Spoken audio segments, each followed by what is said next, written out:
What's going on, everybody? It's Shake, and hope you all are doing well. I apologize. I've been on holiday or vacation, whatever you may call it, for the last couple weeks, so I've not been able to upload, but hope you all are doing well. So we are going to be catching up on this break week. We're coming to the end of the break week. We have Spa at the end of the week, or this Friday, Saturday, and Sunday, but I'm going to be catching up on all the Sunday breakdowns and keeping you up to date. I have watched all the races and I have been able to look at them and analyze them, but we have some pretty interesting stuff for you guys, so let's get into it. So this one today we'll be looking at the British Grand Prix. So it takes place at Silverstone. If you guys don't know, it's a very historical circuit, has been going back for a long time, and for the practice one, we're getting into the 1:27.4 time, and Verstappen held that in first. He was having first position, and just coming into this, if you guys don't know, Hulkenberg. So Nico Hulkenberg was back. Sorry for that pause. Nico Hulkenberg was back, and he was replacing Checo Perez, who had COVID-19. He tested positive for COVID-19, which is very sad, but he'll be coming back, and he was coming back in last race. I believe it was in Barcelona, so he was able to come back, but that was disappointing. But it was nice to see Hulkenberg come back, and something that we will get out of this is that he definitely deserves a seat in F1 next year. He should get a seat in the 2021 season. He's a great driver. He still has the talent, and that's displayed during this practice session, during these two races that he had. He had two races. He had the 70th anniversary and this one. So as we go down, Hamilton takes second place and Stroll takes third place. So we've seen that the Racing Point have been very competitive. It's a little bit surprising. We don't usually see them being competitive, but they were they did copy last year's Mercedes design, which was very fast. So of course you would think that they would be very fast, but we will have another podcast. I'm starting up a new podcast. We've done a little bit of rebranding here, changed the name, and we're starting a new podcast, These Lug Nuts. It's our motorsport podcast, so this one's dedicated to F1 series, and then we'll have that one talking about all motorsport. It'll be updates, and we'll just be talking about what's going on. So we'll talk about the fine there and what happened with the Renault petition. So as we go down, I'll just name the places. So it goes Albon, Leclerc, Bottas, Ocon, Ricciardo, and Hulkenberg, and then Kvyat.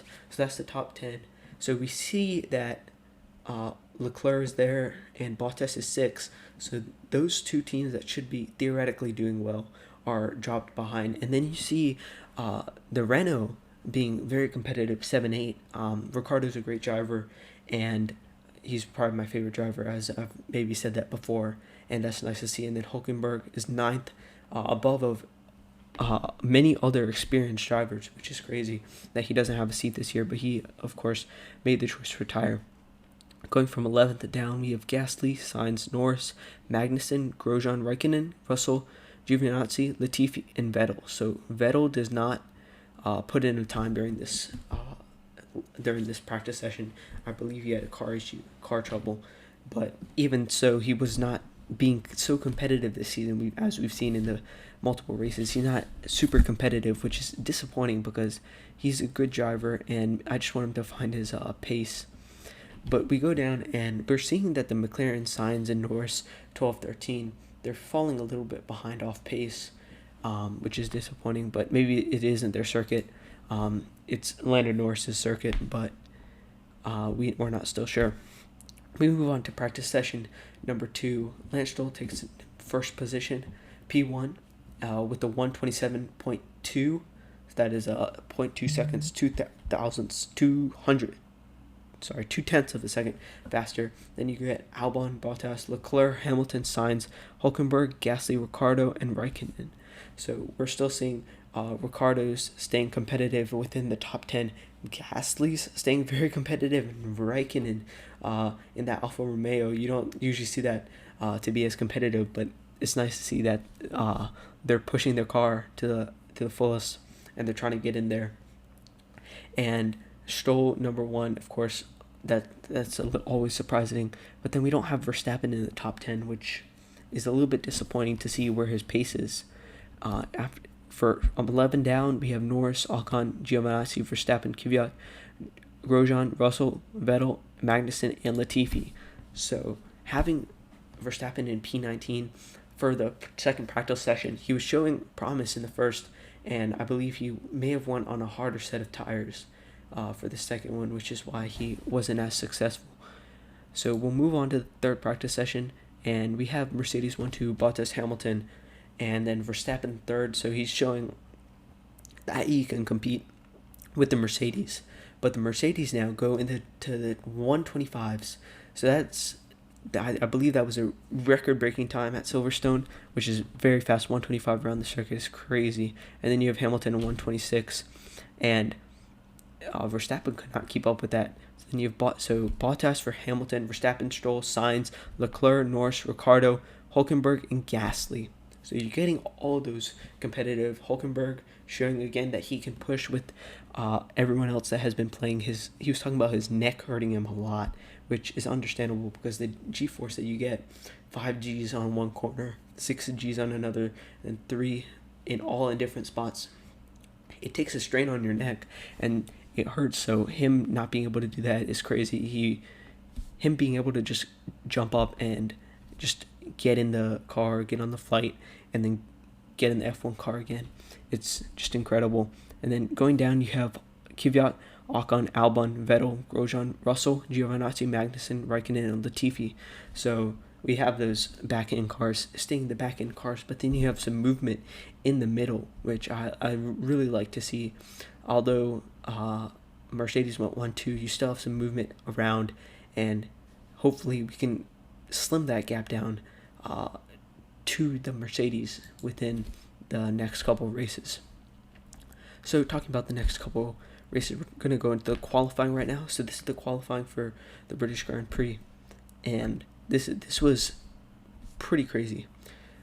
So you have Hamilton set the 125.900 flat, so 9/10 flat in Q1, which is fast, right? So he went P1 in Q1, and he stayed Q1. So I'll go from the bottom down. So in Q1, this is how we had it. Latifi from the back, Grosjean 19, Raikkonen 18, Giovinazzi 17, and Magnussen 16. So we have all those. Latifi's in the back. I can't blame him, rookie year. It's alright. He's in the Williams, which is known to be a little bit on the slower end. So he has some promise. He was racing well F2, and he just moved up. So I think that after some practice and maybe getting used to the car a little bit more, I would like to see him maybe getting into Q2 end of the season, or maybe even early season next year. But I'm hoping that. So, and then you move on into Q2, right? So Q2, you have Russell P15. So he made it into Q2, but he didn't set a good enough time. He actually set a slower time. In Q1, he set a 126.7, and in Q2, he set a 127.09. Excuse me. There, so he's a little bit slower. If he had set the same time, he would have been into 14th place above Kvyat, but that was just able to happen. And then Kvyat went 14, Hülkenberg went 13, which is a little bit disappointing to see that he just fell behind. But you know what? You can't blame him. It's something new to him, and it's hard. It's a hard thing to do. And then you have Albon 12th and Gasly 11th, so. The crazy thing is that,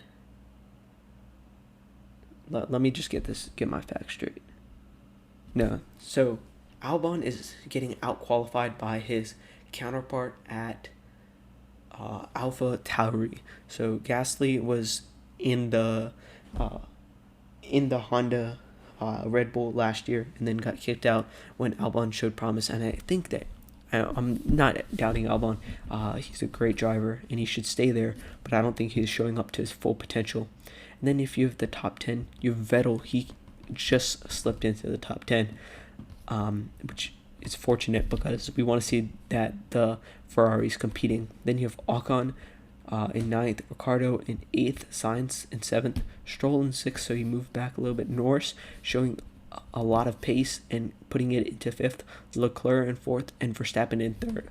So Verstappen in third, he was a mile behind everyone else, or the Mercedes.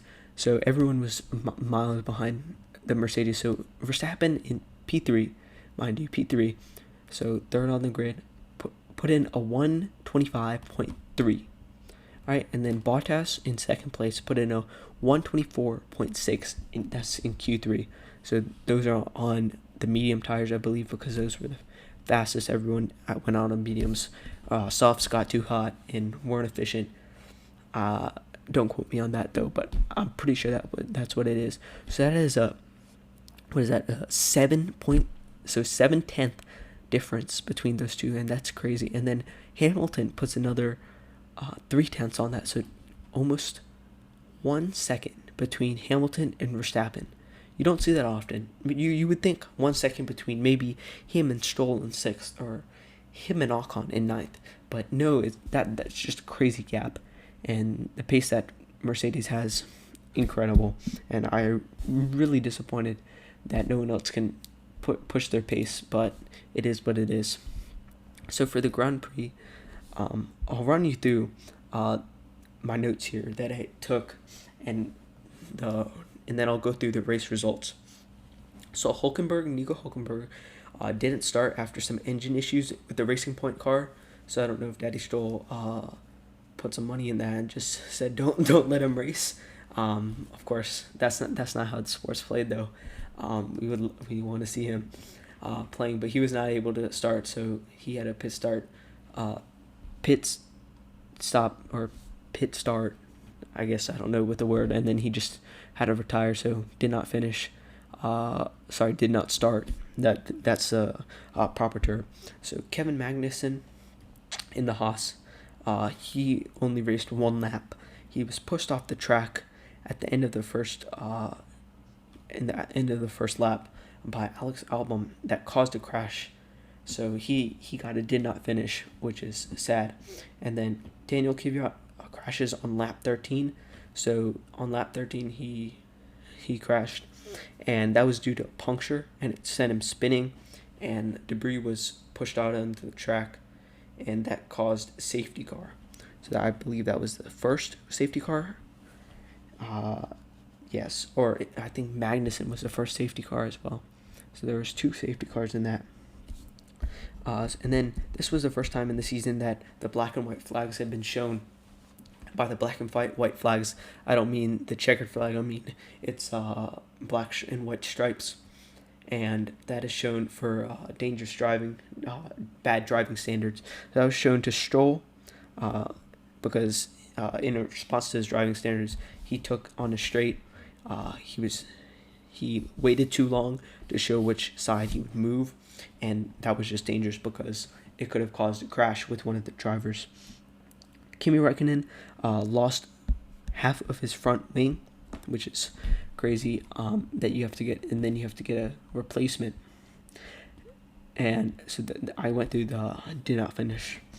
But then Bottas ran wide on a corner during the 50th lap of the race, and Max Verstappen was able to overtake him, and that's how you see in the final results that Verstappen is ahead.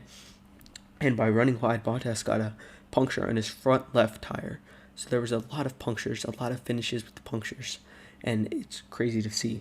So Bottas had a pit for a new tire, and that's how Verstappen was able to get a free pit stop and get new tires on for the end of the race. Carlos Sainz also got a puncture on the left side, and Daniel Ricciardo was able to push past him on the last lap, as Ricciardo finished 4th, which is incredible. I love that dude, just hands down to him, and that's amazing. I want him to get a podium because, as I'll talk about in the These Lugnuts podcast, his manager, his team principal, will have to get a tattoo, but I'll give you more information on that podcast. Stay tuned and listen for that. Last lap, this is crazy. Hamilton had a fair lead because of the pit stops, and everyone else was behind, but he lost his left front tire, and it had a puncture. So the outside flew off, so it was basically open. The tire was open, and it was just rubber floating on the outside, and he had to finish his race on 3 tires. So Verstappen, if he had not taken that pit stop and just had his tires as is, and saying he finished with his tires, I believe he would have been able to catch up. He was 5.8 seconds, so 5 seconds and 8 tenths behind when he finished in a pit stop itself. Staying in the pits, it loses about 22 seconds. So he would have been well on his way, and he would have won. But it's just, you have to think about it in the moment, and you can't blame them. You really can't. So it's all right. So, and then we'll look at the just the driver standings in a second. But Hamilton went first, as I said, on 3 tires, winning on 3 tires, which is just crazy. Verstappen behind by just 5 seconds, so if he hadn't pitted, he would have been in front. Leclerc slips in. Leclerc has been sneaky. He's been just slipping in to the third spot of the podium. Ricciardo 4th, really hoping he can do some damage this year. He's he's not a top contender, but I think he could maybe do some damage, and then once he moves to McLaren, I think he'll get constant podiums. He's just a great driver like that. Norris in 5th, Ocon in 6th, so the Renault doing pretty good. Gasly in 7th, and Albon in 8th. So again, the Gasly, the AlphaTauri counterpart to Albon, went ahead, and I don't know if that'll affect his contracting in the future. Stroll 9th and Vettel 10th, so Vettel didn't move. Bottas in 11th, so having that pit stop and having that loss of tire really affected him. Then you have Russell in 12th, putting some damage in, putting some time in for the Williams. Sainz in 13th, Giovinazzi in 14th, and Latifi in 15th, moving up. Grosjean in 16th, Raikkonen in 17th. So Raikkonen, old man Raikkonen, the Iceman, he's in the back. It's sad, a little bit disappointing. He's had his good days and he's had his bad days, but today was just not his good day, and that was just a little bit disappointing. I was disappointed to see that. So I think that is everything, and I want to take a look at the driver standings, and that'll be the wrap up of this podcast. So as I find it, so we have Hamilton in first place with 132 points, and then you have Verstappen behind in the Red Bull Racing Honda with 95 points. So if I can do my quick math, that's 32. So that's 37 points behind. So that's, you have to be able to finish above him, and then the point differential. So he'll need to do some damage in the upcoming races. He still has a chance, but it's slimming as we get. You have Bottas in 3rd, Leclerc in 4th, Stroll in 5th, Albon in 6th. So Albon is still ahead of both his counterparts, but it's not great. But in the race, you have Norris in 7th, Perez in 6th, or Perez in 8th, Sainz in 9th, Ricciardo in 10th. So the Aussie having 20 points, which isn't bad, and then it goes down from there. So I'm really excited to see where this goes, and as I said, stay tuned for the upcoming podcasts. We'll have some Sunday breakdowns on the 70th anniversary Grand Prix and the Spanish Grand Prix, and then we'll be having the D's Lug Nuts podcast on the Racing Point Fine, as well as some other things going on in motorsport. So if you enjoyed this video, please be sure to subscribe and turn the post notifications on, and give the video a thumbs up if you enjoyed it. Leave a comment down below if you have any suggestions of something I should do differently, or something that you want to see in a podcast, or maybe in my F1 series, I'm starting that back up. And because this is we are doing sim racing on this channel. So thank you guys for listening in, and until next time, see ya.